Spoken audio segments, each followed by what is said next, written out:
play a 1-octave G major scale on the bass.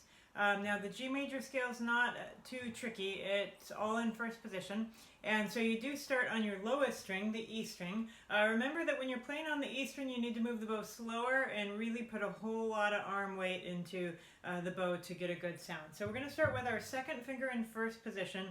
This should be, if you've got a first and fourth finger tape in first position, this will be right in between them. So second finger G, then we go open A, B, second finger C, open D, first finger, fourth finger F sharp, and then G, open. Going down, fourth, first, open, second, first, open, and then second.